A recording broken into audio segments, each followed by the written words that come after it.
Hello, everyone, and welcome to this session in our series of talks on Quranic studies in Indonesia. And I'm very pleased to welcome our distinguished speaker, Yusuf Rahman.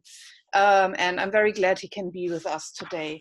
Yusuf is senior lecturer at State Islamic University Sharif Hidayatullah in Jakarta.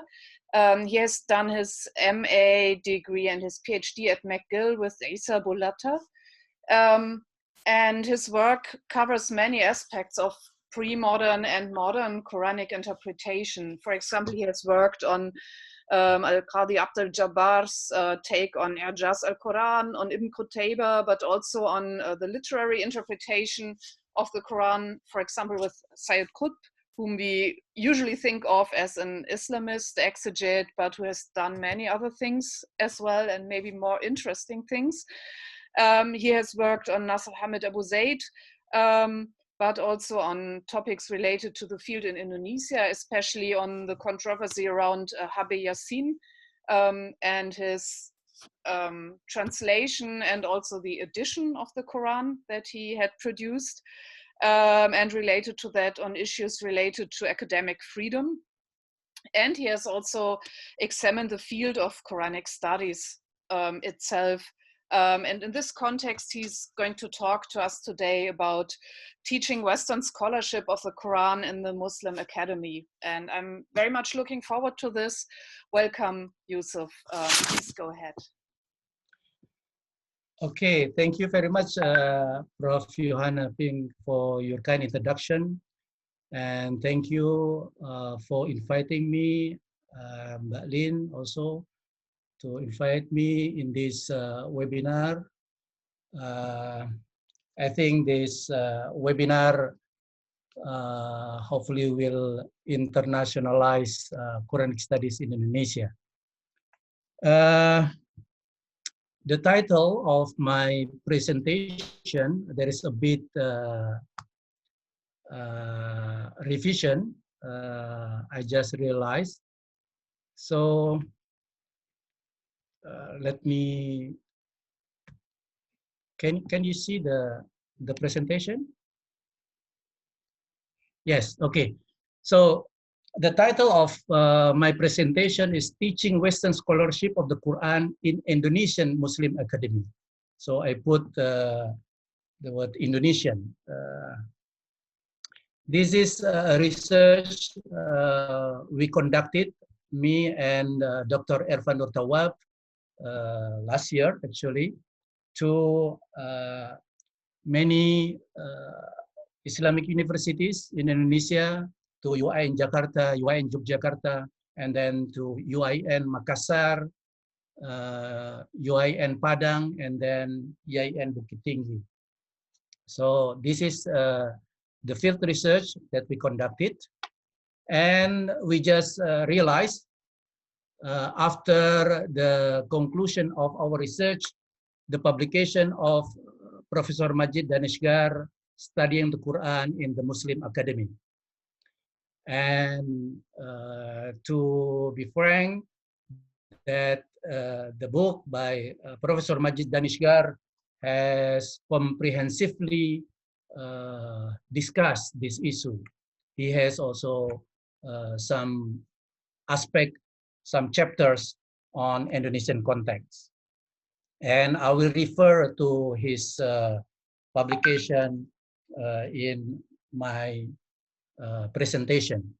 And this afternoon, actually, I just realized that Mbak Lin Iva also published an article entitled Studying the Quran in Context of Indonesian Islamic Higher Education, published Methods and Theory in the Study of Religion. I'm sure what she has written in that article really relate to my presentation. Unfortunately, I have not able to access the article yet.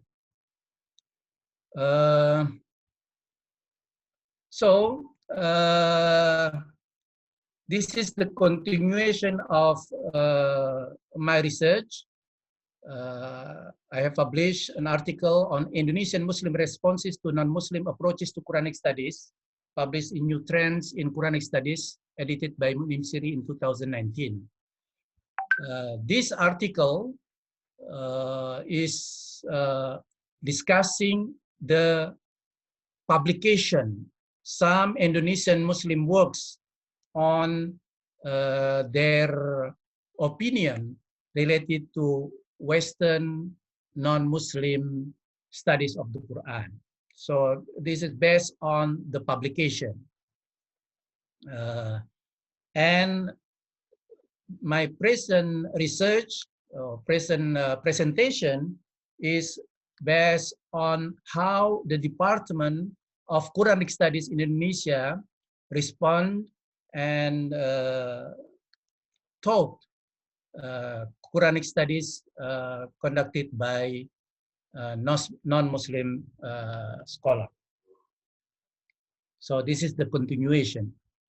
What I mean by Indonesian Muslim academia, I refer here to Danishgar, is referring to academic institution or publication that are either directly or indirectly dependent on Islamic government or any type of religious organization or authority. So this is what we mean by Muslim academy. So mostly related to higher education or university. I don't discuss here how madrasah or pesantren deal with the subject because the orientation or the purpose of the education in madrasah and pesantren are to produce, mostly to produce muballigh, to produce ulama. The question is, what is the orientation of Islamic studies or Quranic studies in higher education? So that is the question that we will discuss in this presentation.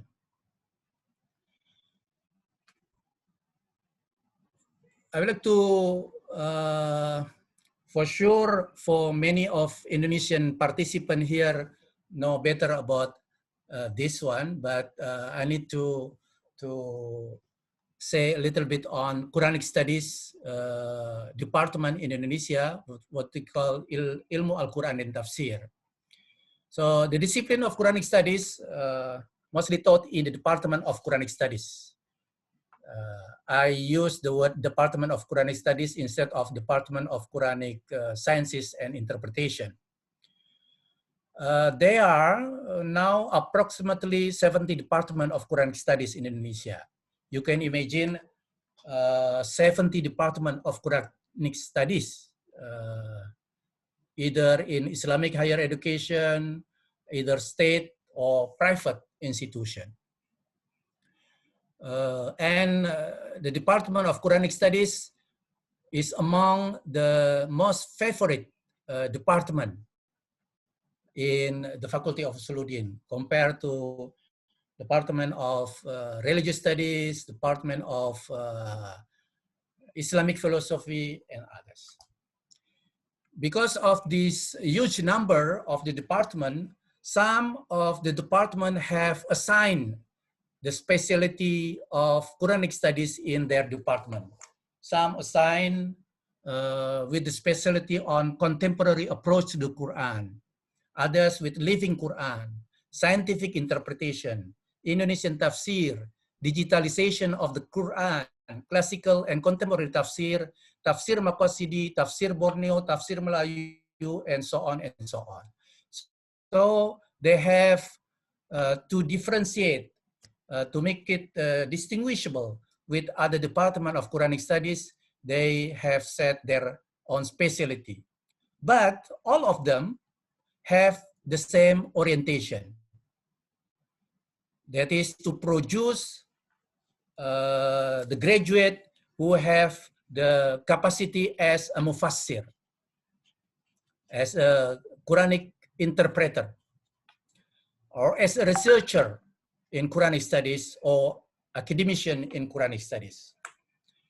These orientation we will discuss hopefully in this presentation have been contested.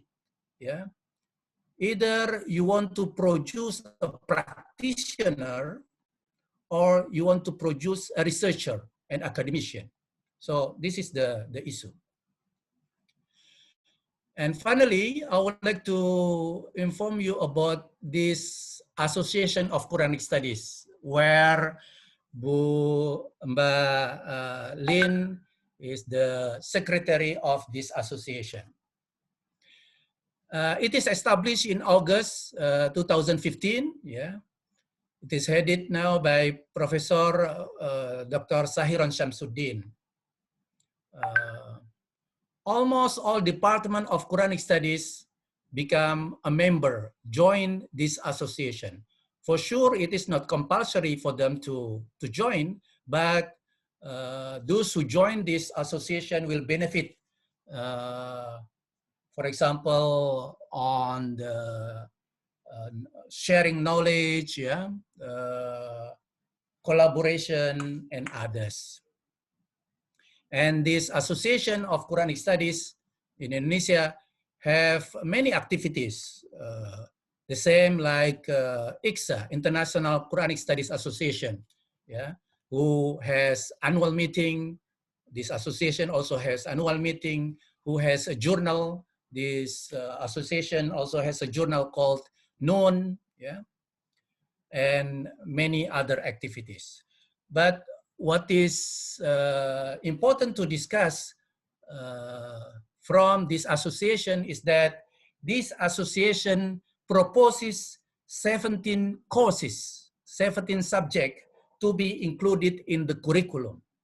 So if you want to establish the Department of Quranic Studies, you have to offer these 17 subjects, or yeah, you have to offer this 17 subject at least. Yeah, you can add with other subject for sure. And the 17 subject, you can see there's Ulumul Quran, there's Sejarah Al-Quran, Usul Tafsir, wa Qawaiduh, Ilmu Tajwid, Ilmu Qiraat, Sirah Nabawiyah, Studi Kitab Tafsir.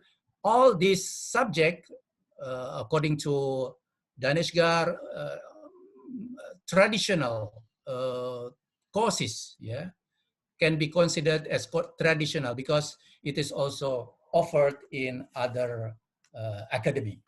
But what is interesting and the main debate in this proposal is the offering of two courses called, at least, yeah, these two courses, hermeneutik, or they call it Falsafatut Ta'wil, and Kajian Barat atas Al-Quran, Western scholarship on the Quran.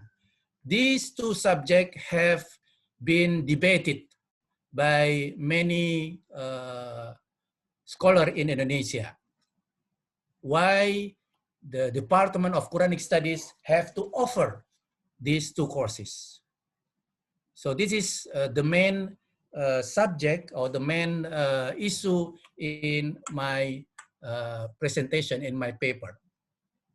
As you can see that there are many negative responses to these two courses. Yeah, Samsudin Arif, for example, has written a book, Orientalis dan Diabolisme Pemikiran, who sees that Western scholarship on the Quran start from their skepticism of the Quran.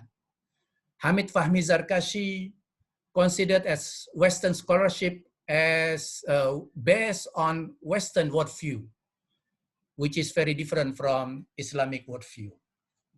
Adin Armas suggested that Western scholarship should not be accepted since they are the work of the unbelievers who have the hidden agenda.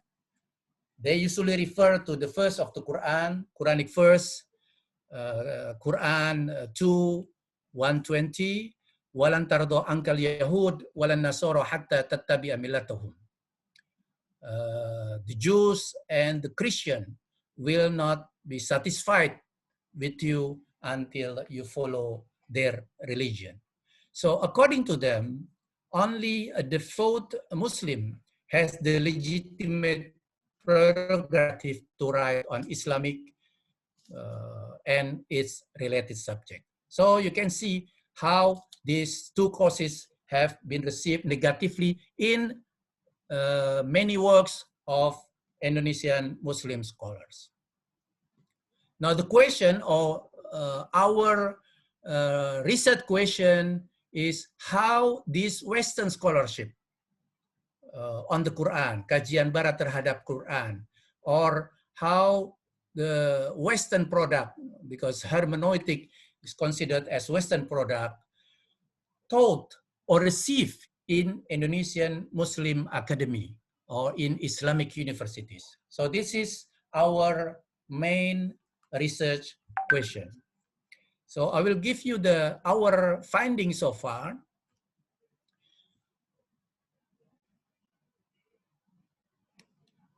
The way Quranic studies program developed in responses to Western scholarship on the Quran is very much influenced by the individual's perspective in given environment, in influencing the department decision to develop the studies based on their own perspective, either to enlighten students or to prevent them from westernized way of thinking. So this is our finding, yeah. And the discussion follows, yeah. Oh my God. So first, we'd like to discuss about the contestation of the orientation of Quranic studies in Indonesia. Is it academic or missionary? Yeah, this is the problem. This is the issue which has not been resolved. Are we going to produce academician or are we going to produce ulama? Yeah, we see the graduate orientation to be mufassir, to be researcher, or to be academic. Yeah, Majid Daneshkar has discussed this in his book. He differentiates between Islamic apologetic and Islamic studies. He says that many studies, courses in Muslim academy is considered as Islamic apologetic, not Islamic studies. We call it Islamic apologetic because the purpose is to defend Islam and the Quran. The purpose is to convince readers with a certain fact, to provide them with certainty, to be yaqeen, yeah? To be a good Muslim. So that's why they criticize Western scholarship, because it distorts Islam.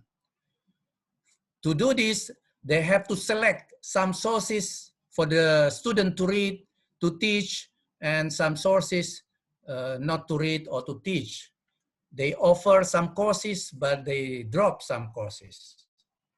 They conduct censorship to ideas and others. So at the end, as Aaron Hughes has said, this Islamic apologetic is considered theological in orientation.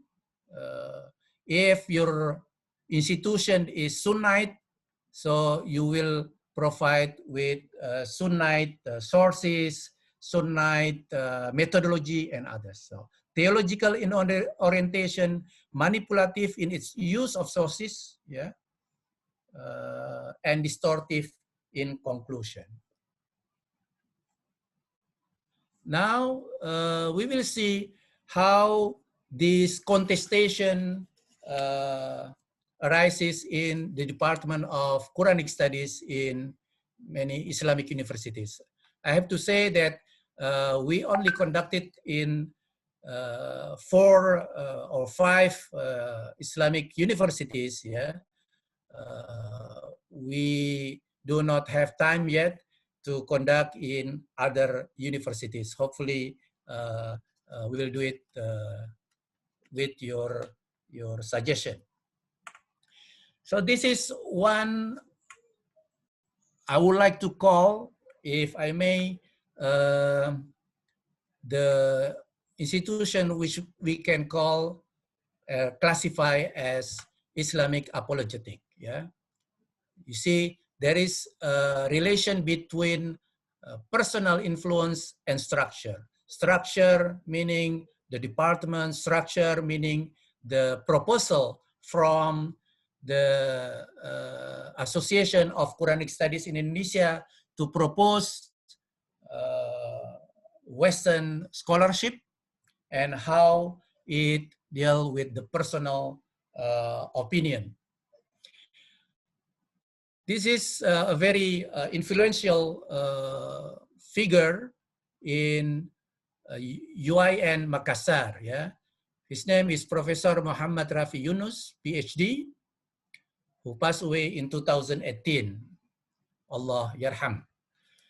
He graduated from McGill University for his MA in 1976, and then PhD in the University of Michigan in 1994.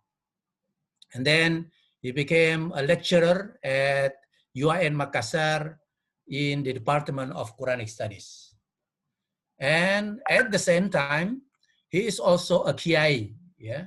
He is also under Guruta of Pondok Pesantren Asadiyah Sengkang. He categorically prohibit the teaching of Orientalism and the Quran and hermeneutic in Quranic Studies department. So when there is a discussion from the department saying that the Association of Quranic Studies proposed that each department has to have these courses, he categorically reject these courses. He is actually at the time, he is only a lecturer. He is not the dean, he is not the head of the department, he is a senior lecturer.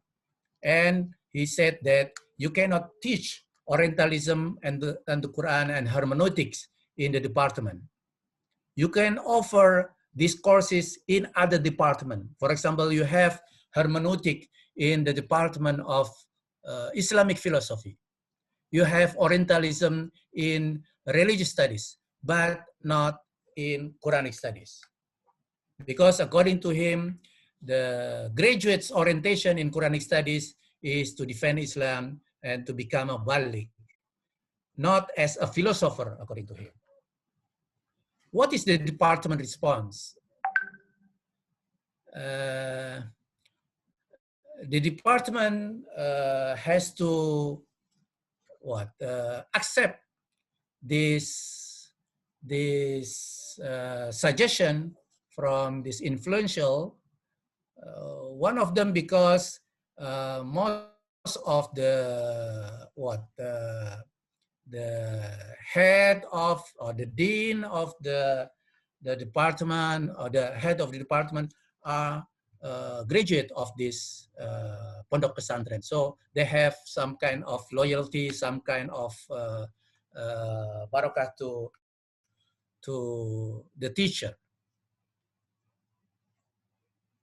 So that is one example how the personal suggestion influence the structure.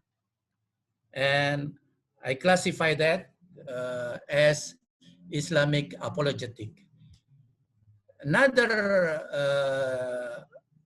milieu is Islamic studies. Yeah. This university, this department responded academically to these courses. Yeah. Compared to the Islamic apologetic who accuse Western scholarship to have a hidden agenda that is to distort Islam, the Islamic studies orientation critically examine their works and argue that Western non-Muslim scholars have different theories on many issues of the Quran. So if the Islamic apologetic generalize all Western scholarship have the same agenda that is to distort Islam, the Islamic studies can say that Western and Muslim scholarship have different theories on many issues, different methodologies and others. So the responses are more progressive and academic. We argue that the studies in the Department of Quranic Studies in UIN Jakarta and UIN Yogyakarta can be classified to this kind of orientation.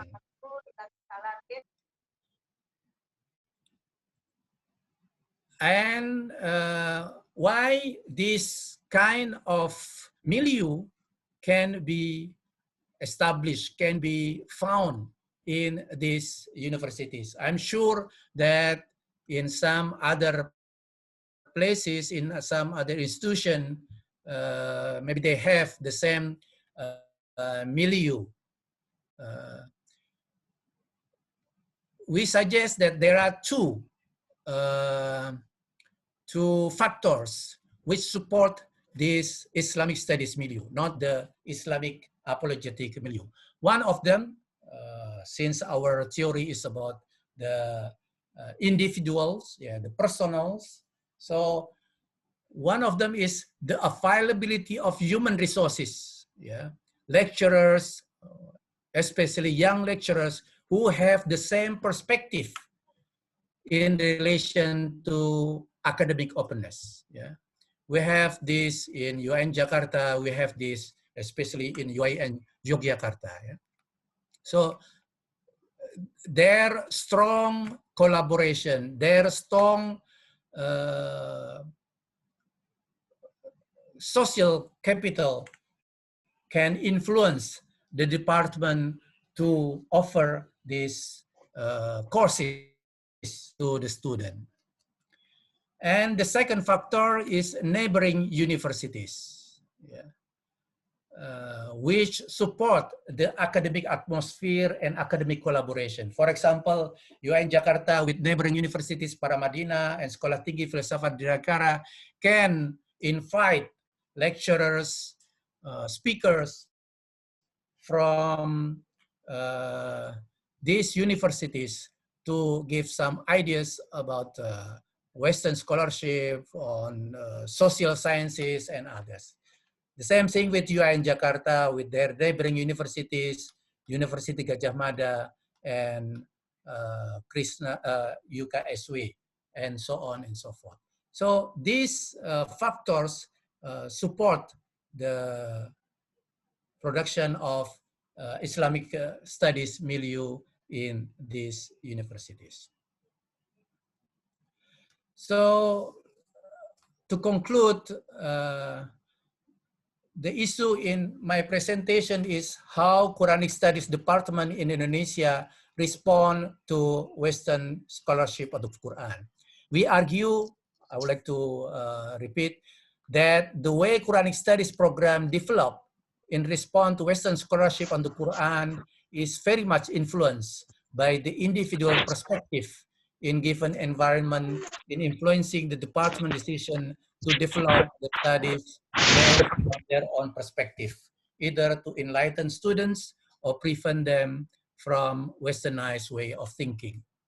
These individual or individuals with their dominant social capital influence how Quranic studies are developed. The formal structure, such as Quranic Studies Association, have required each department to offer subject related to the courses. But again, the responses to this requirement, to this suggestion are quite different from each department. So that is my presentation. I would love to have some suggestion to complete this research. Thank you, Bu Yohana. Thank you so much, Pak Yusuf. Thank you very much for giving this interesting talk.